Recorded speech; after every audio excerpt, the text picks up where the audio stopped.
창세기 22장 15절로 18절 말씀 함께 봉독하겠습니다.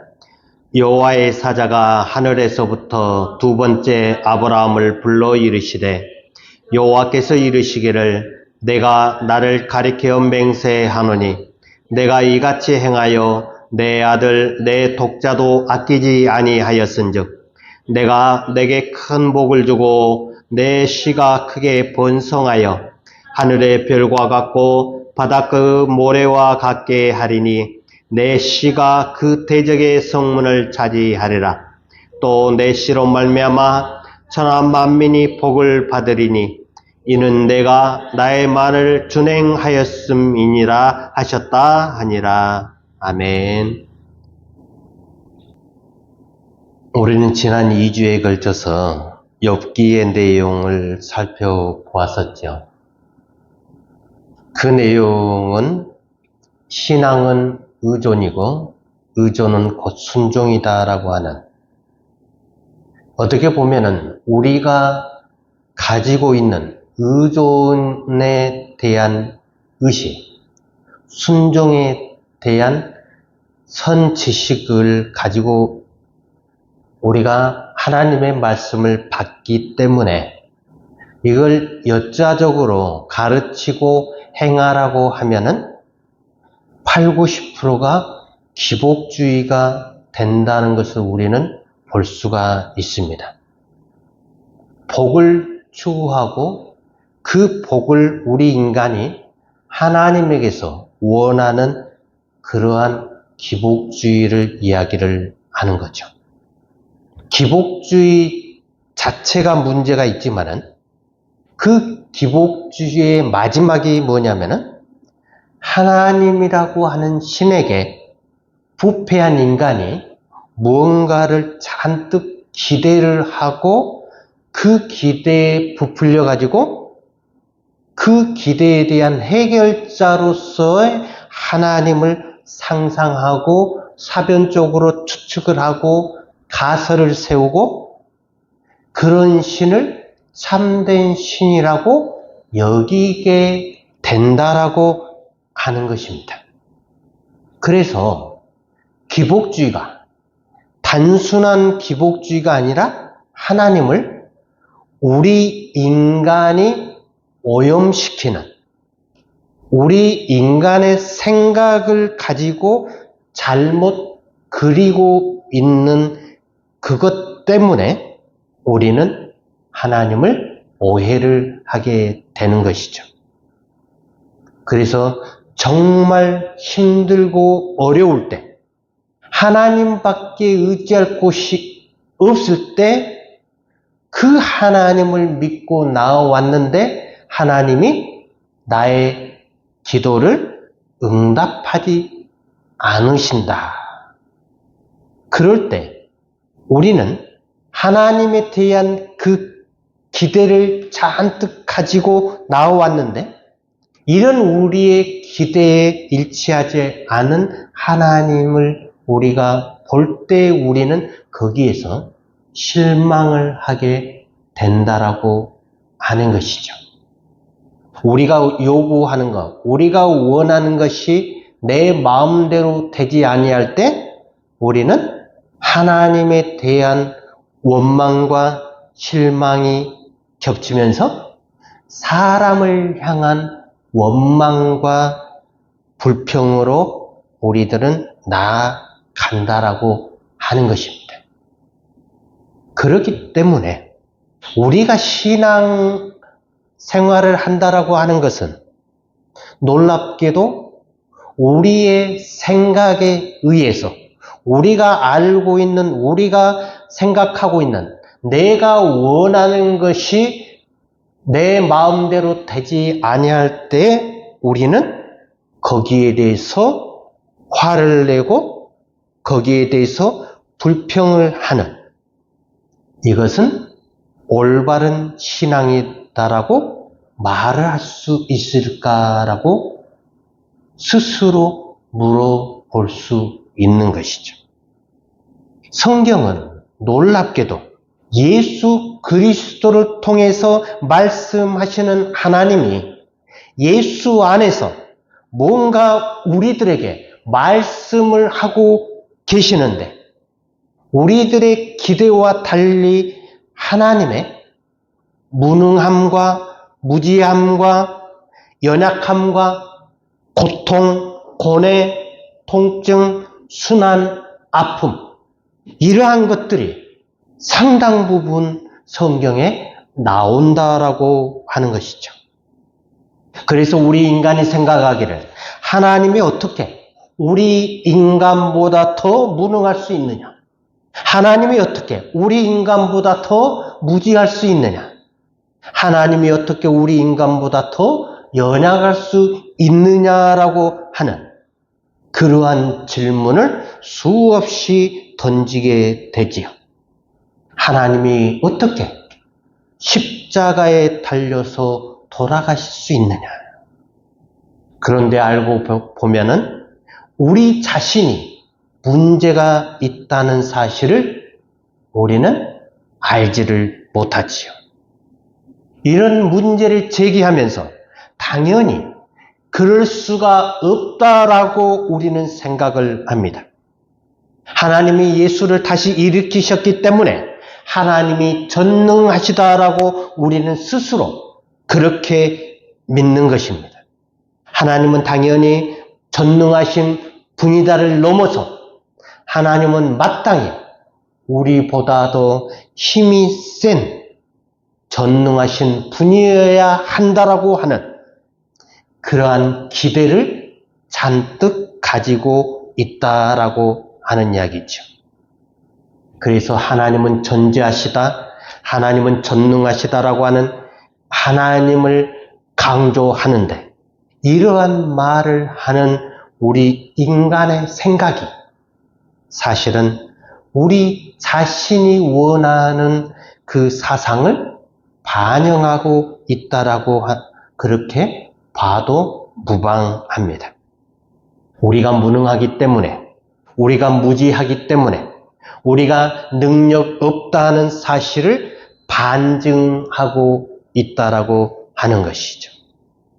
그래서 우리 자신의 무능을 투사해가지고 하나님은 당연히 우리와 달리 우등하신 분이기 때문에 전능해야 되지 않겠느냐, 전지해야 되지 않겠느냐, 그리고 영원하셔야 되지 않겠느냐라는 기대를 투사해서 거기에다가 우리의 사상을 집어넣는 것입니다.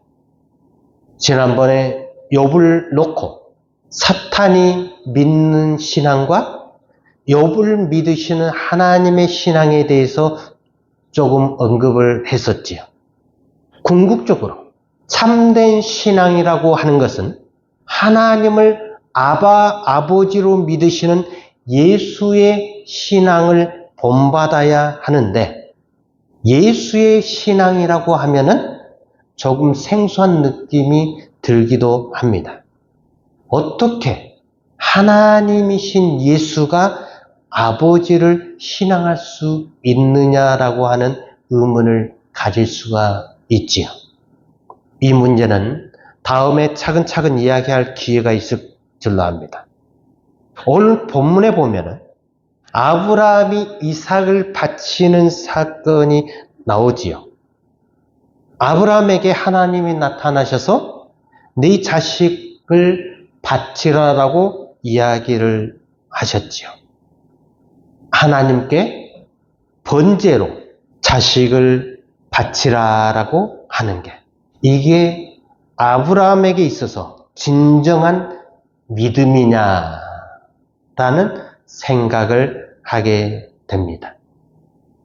그 상황을 보고 아브라함에게 네가 이같이 행하여 내 아들 내 독자도 아끼지 아니하였은즉 내가 너에게 큰 복을 주고 내 씨가 크게 번성하여 하늘의 별과 같고 바닷가의 모래와 같게 하리니 내 씨가 그 대적의 성문을 차지하리라.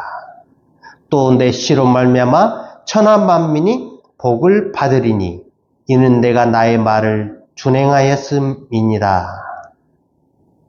자, 아브라함에게 있어서 이삭이라고 하는 자식의 의미는 지금 우리가 생각하는 자식의 의미와는 약간 다르다는 것을 보게 되지요.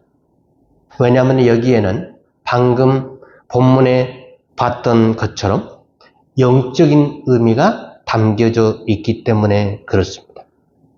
고대인들에게 있어서 자식이란 존재는 굉장히 소중한 존재였습니다. 왜냐하면 당연히 기업을 이룰 자, 씨를 통해서 내 가업을 이을 자라는 의미를 가지고 있기 때문에 그렇습니다. 이게 조금 더 나아가면 내 종족을 보존하고 유지하고 씨를 번창케 한다라고 하는, 한마디로 이야기해서 나의 소중한 자산이라고 하는 뜻을 내포하고 있습니다. 그래서 고대사에서는 자신의 씨를 자신의 고유 자산으로 여겼는데 그 씨를 하나님이 주셔놓고 다시 바치라고 말씀을 하시니까 이 부분은 이해할 수 없는 난해한 부분이 되는 것이죠. 그래서 단순히 자식을 바치라는 의미가 아니고 모세가 아브라함의 사건을 통해서 독자들에게, 이스라엘 백성들에게 강력하게 말하고 싶은 메시지가 뭐냐? 그 말은 아브라함, 너는 내가 택정해서 내가 자식을 주고 내가 내 민족을 세운다라고 하는, 그래서 너의 씨를 내가 세우고 번성케 하고 종족을 보존하고 민족을 이루고 사회와 국가 이런 것들을 내가 세운다라고 하는 강력한 메시지를 모세가 이스라엘 백성들에게 전하고 있다라고 하는 것입니다.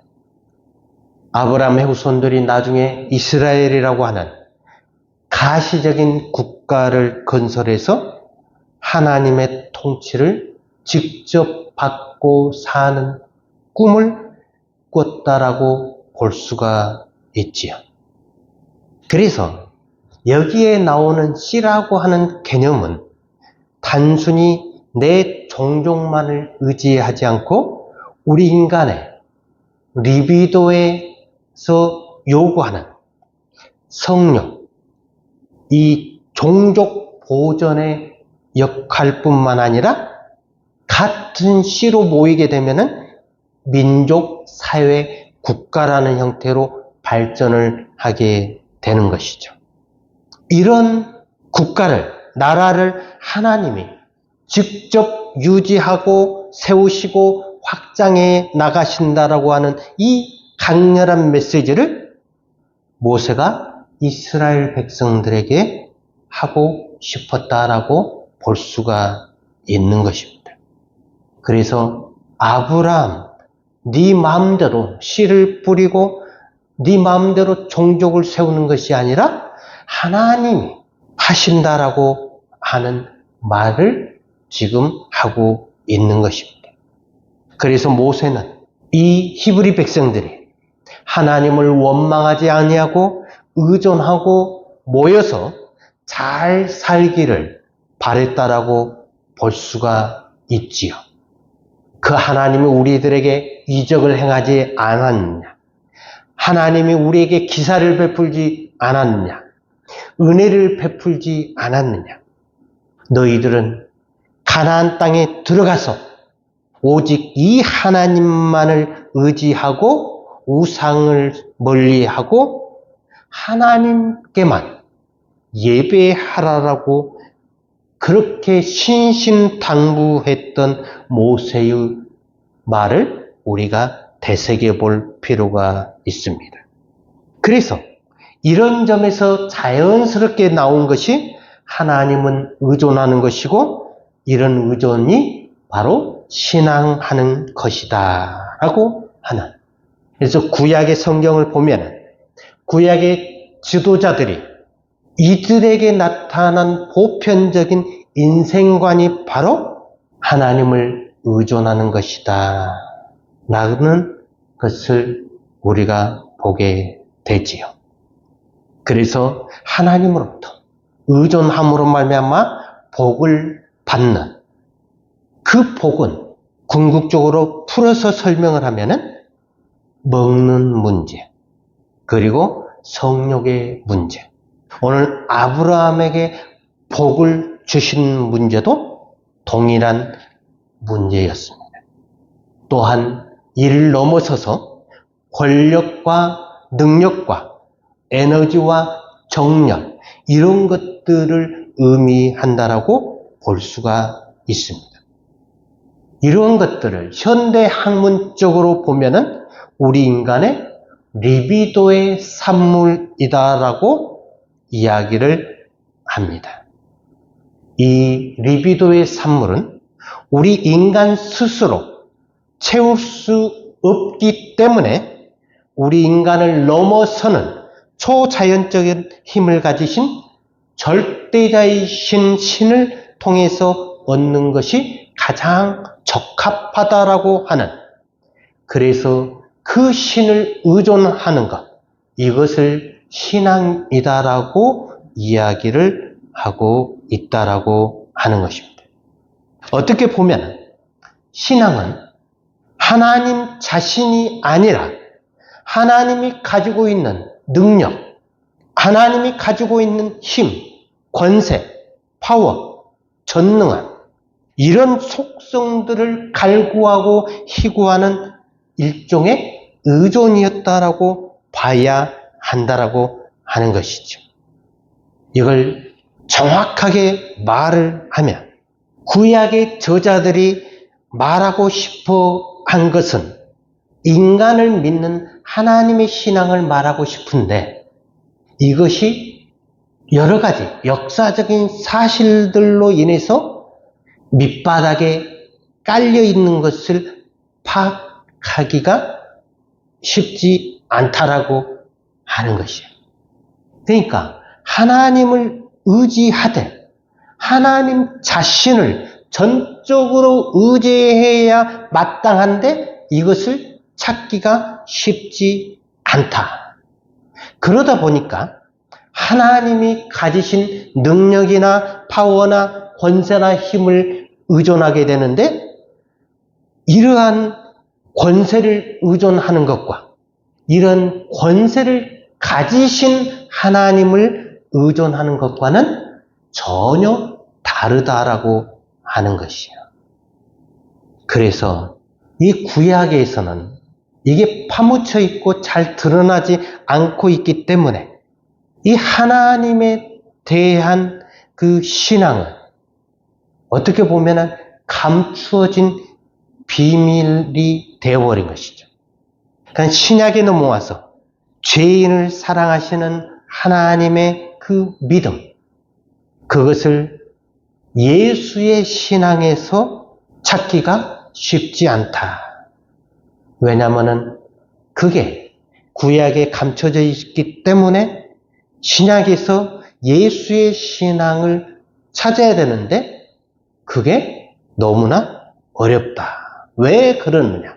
이게 문제가 되는 게, 구약 시대 그리고 이제 신약 시대로 넘어오면서 헬라주의라고 하는, 우리가 흔히 아는 플라톤과 아리스토텔레스라고 하는 이 사람들의 주장이 우리들에게 이것을 어렵게 만드는 장본인으로 나오기 때문에 그렇습니다. 플라톤이라고 하는 사람은 신은 인간을 초월해 계신다라고 그렇게 믿었지요. 그리고 인간은 에로스를 가지고 있었지요. 그 에로스를 이성이라고 이야기를 했습니다. 그래서 이런 에로스와 신과 합의를 원하는데 왜 합의를 해야 되느냐? 합의를 하게 되면은 인간이 행복하기 때문에, 행복이 오니까 합의를 해야 된다. 그래서 합의에 방해되는 육체를 경멸하고 멀리하고 금욕주의적인 그러한 삶을 살아가야 된다라고 주장을 했지요. 근데 아리스토텔레스는 형상과 진료로 나누면서 형상이 진료 속에 내재되어 있다라고 그렇게 봤었지요. 그래서 우리 인간의 영혼은 수양을 통해서 신에게로 이르는 합의를 할 수가 있다. 그래서 아리스토텔레스가 이야기하는 것은 신이 우리 인간 속에 내재되어 있다라고 하는, 이게 십자군 전쟁으로 인해서 서방의 로마가 플라톤 사상에 많이 젖어 있었는데 동방의 이슬람교를 공격하면서 아리스토텔레스의 철학을 받아들이게 되죠. 그로 말미암아 로마 카톨릭이 스콜라주의의 신학을 이루는 결정적인 원동력이 되는데, 이 스콜라 철학, 이것을 가지고 로만 카톨릭의 교리를 형성을 하게 되지요. 루터가 이 교리를 공격을 하는 종교 개혁이 일어나게 되는데, 현대인들의 모든 생각이 궁극적으로 플라톤과 아리스토텔레스의 두 형이상적인 범주 안에 포함되어 있다라고 하는 것입니다. 이것을 극복하면 정말 좋은데 쉽지가 않다라고 하는 것이에요.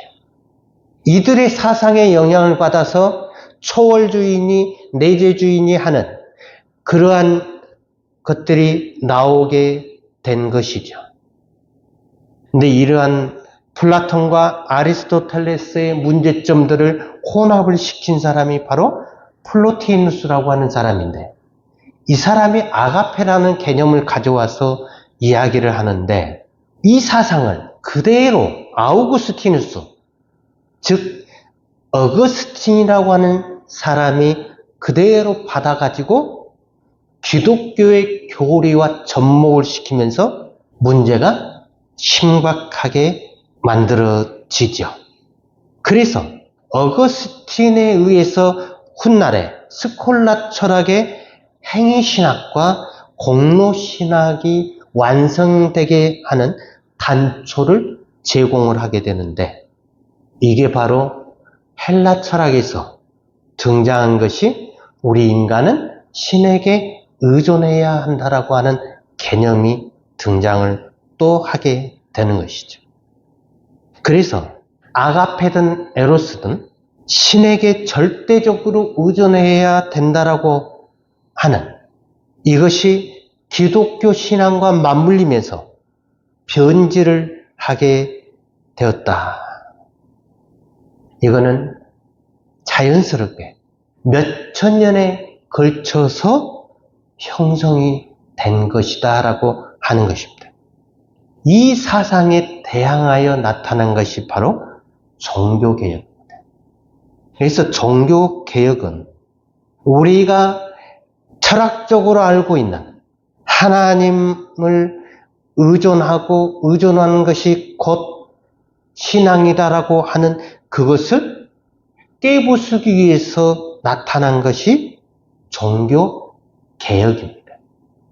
근데 우리는 이 사실을 잘 알지 못하기 때문에 우리가 지금까지 받아왔던 그 신앙 생활에 당연히 자연스럽게 우리는 무조건 하나님을 의존해야 한다라고 하는, 그 의존이 하나님이 자신이면 좋은데 하나님 자신을 잊어버리고 하나님이 가지고 있는 속성, 그것을 우리는 희구하고 갈구하고 한다라고 하는 것입니다.